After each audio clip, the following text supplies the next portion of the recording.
আজকে রসগোল্লা বানাবো। আগেও বানিয়েছি, আগের ভিডিওগুলো দিয়েছি আমি ইউটিউবে। আজকে ভাবলাম বানাবো একটু, এই জন্য তোমাদের সাথে শেয়ার করা।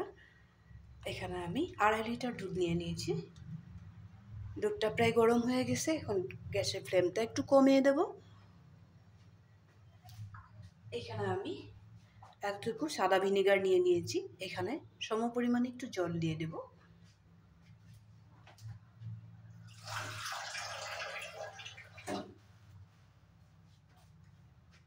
এখন আস্তে আস্তে করে ভিনেগার আর জলটা ঢেলে দেব। ছানাটা আমি বের করে নেব। একবারে সবটা ঢালবো না, অল্প অল্প করে মিশিয়ে নিব, তাহলে ছানাটা খুব সুন্দর করে বেরিয়ে যাবে।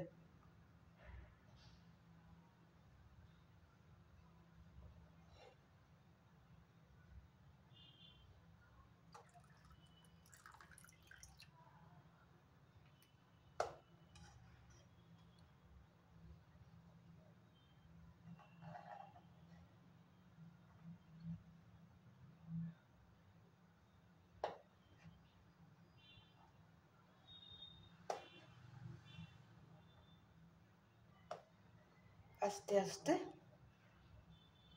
দুধটা ফাটিয়ে নিলাম, ছানাটাও বেরিয়ে যাচ্ছে। আর অল্প একটু বাকি আছে, এটাও দিয়ে দেব।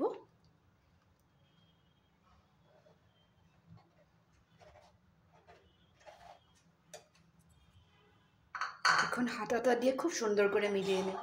আর এই সময়টায় আমি গ্যাসের ফ্লেমটা অফ করে দেব।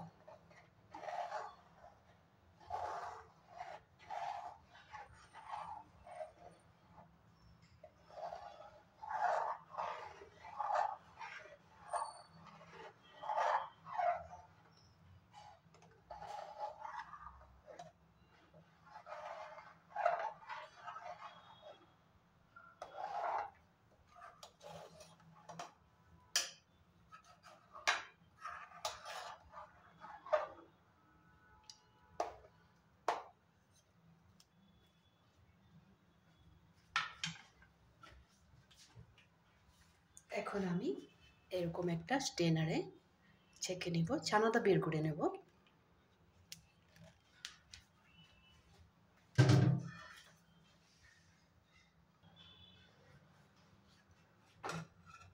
ছানাটা বের করে নিয়েছি। এখন আমি ঠান্ডা জল দিয়ে ধুয়ে নেব।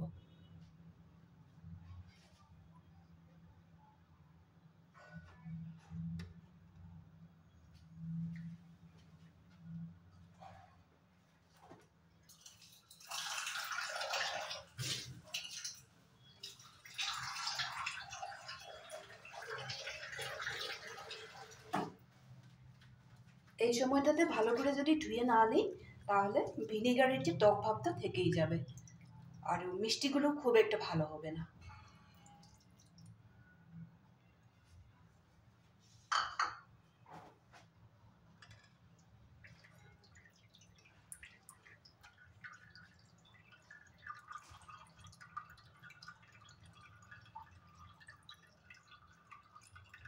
কিছু সময় এইভাবে রেখে জলটাকে ভালো করে বের করে নিব, তারপরে দেখাচ্ছি।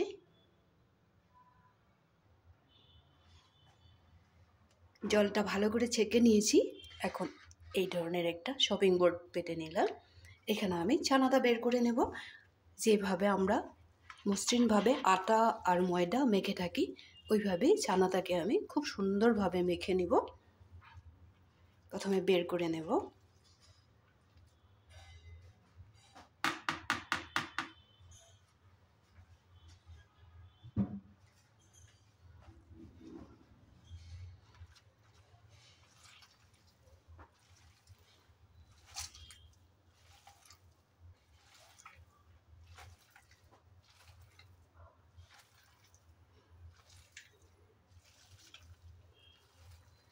এইভাবে আমি 5-10 মিনিট খুব সুন্দরভাবে একদম মসৃণ করে, নরম হতে হবে, ক্রিমের মতো হয়ে যাবে, তখন পর্যন্ত আমার মাখতে হবে। আমি আগে মেখে নিই। প্রথমে এইভাবে করে নিলাম, তারপরে করব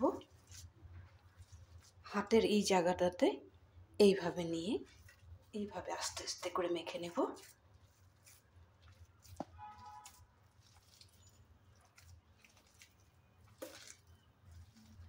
এইভাবে আমি প্রায় 10 মিনিট মেখে নেব। চানাগুলো খুব সুন্দর করে মেখে নিয়েছি। এখন আমি মিষ্টির বলগুলো বানিয়ে নেব।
প্রথমে এইভাবে লেচি কেটে নিয়েছি। সবগুলো যাতে সমমাপের হয়, তখন দেখতে ভালো লাগবে।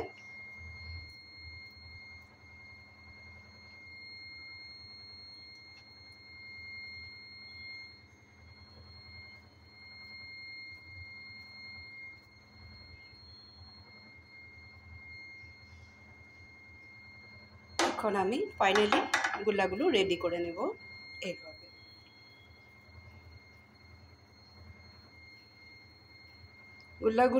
বলগুলো যখন বানাবে তখন একটা জিনিস খেয়াল করবে, যাতে একেবারে মসৃণ হয়, ফেটে যায় না যেন।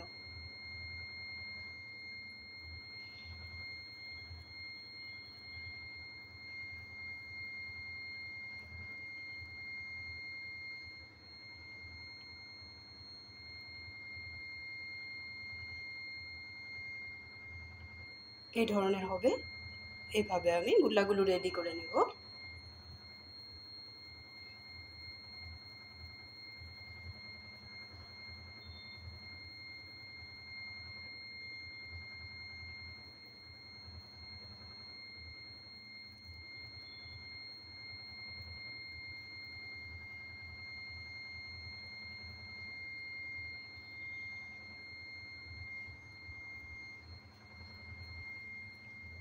সবগুলো রেডি করে নেব। আগে রসগোল্লার বলগুলো আমি সব রেডি করে নিয়েছি। এই ধরনের বলগুলো বানিয়ে নিয়েছি। একটু বড় সাইজেই হয়ে গেল। এইটা তো আবার ফুলে ডাবল হয়ে যাবে। সাথে থাকবে, তারপরে দেখাচ্ছি।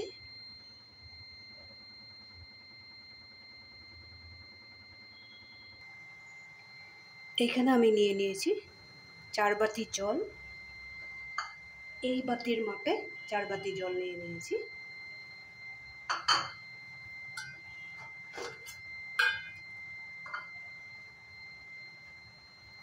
জলটা ফুটতে ফুটতেই এই বাটির মাপেই আমি দিয়ে দেব চিনি।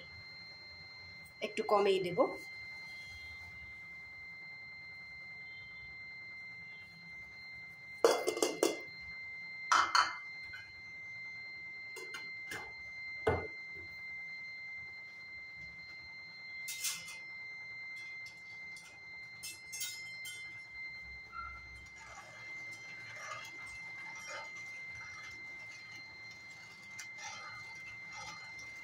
চিনির রসটা খুব বেশি আঠা আঠা হতে হবে না, কিন্তু এইভাবেই শুধু জলটার সাথে মিশে যেতে লাগবে। একটু সময় এইভাবে ফুটিয়ে নেব।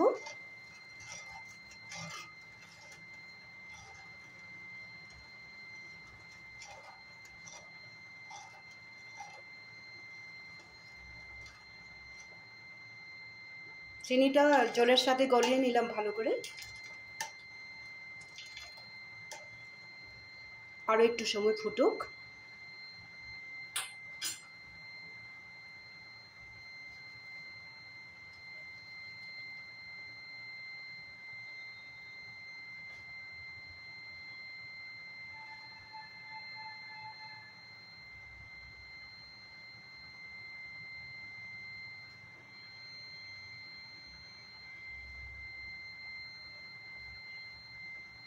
এখন আমি এখানে দিয়ে দেব 4টা এলাচ, একটু থেতু করে দিয়ে দিয়েছি যাতে ফ্লেভারটা বের হয়।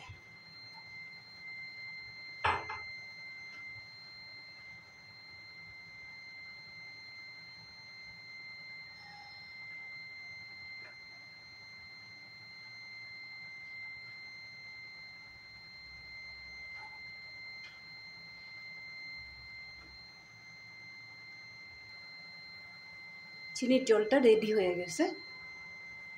এই সময়টাতে আমি এই বলগুলো এখানে ছেড়ে দেব। এইভাবে আমি 10 মিনিট বয়েল করে নেব।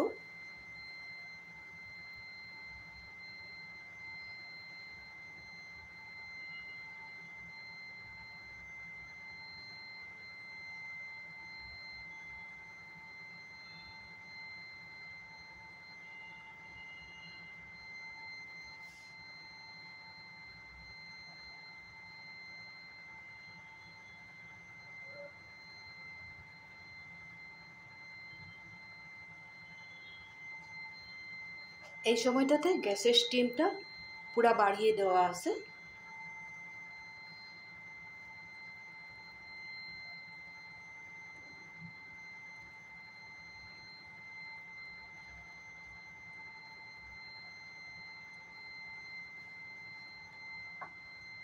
ঢাকনা না লাগিয়ে কিছু সময় বলতে 2 মিনিট তো পার হয়ে গেছে, আর আরও 8 মিনিটের মতো আমি বয়েল করে নেব।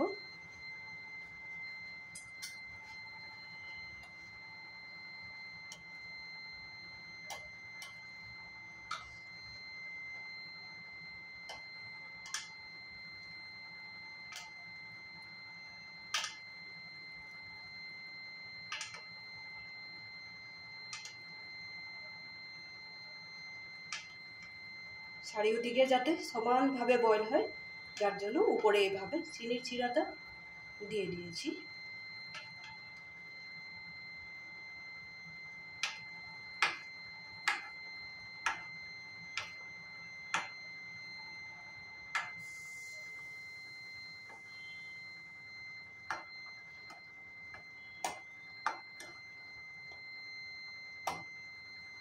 একদম ঘড়ি দেখে 10 মিনিট বয়েল করে নেব।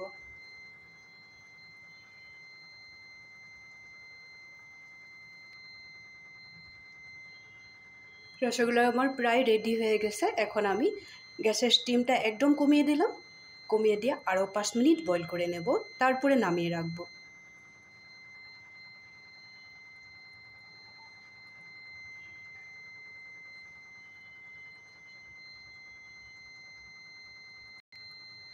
এখন গ্যাসের ফ্লেমটা অফ করে দেব। ঠান্ডা হয়ে গেলে নামিয়ে রাখবো।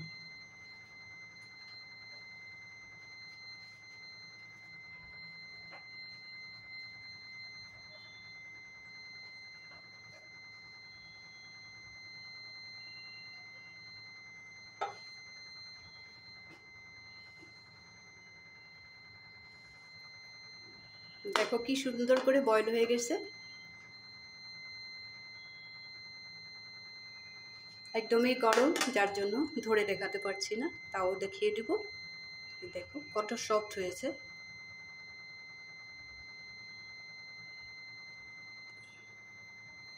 আর একটু ঠান্ডা হয়ে গেলে সব নামিয়ে রাখবো। তোমরাও রসগোল্লাটা যদি বাড়িতে বানাইতে চাও এইভাবেই বানাবে। ভালো করে দেখে নিবে ভিডিওটা, তারপরে বানাবে। বানিয়ে কমেন্ট করবে তোমাদের হয়েছে কি না। লাইক শেয়ার তো করবে, কমেন্ট করবে, সাথে থাকবে, সব সময় ভালো থাকবে।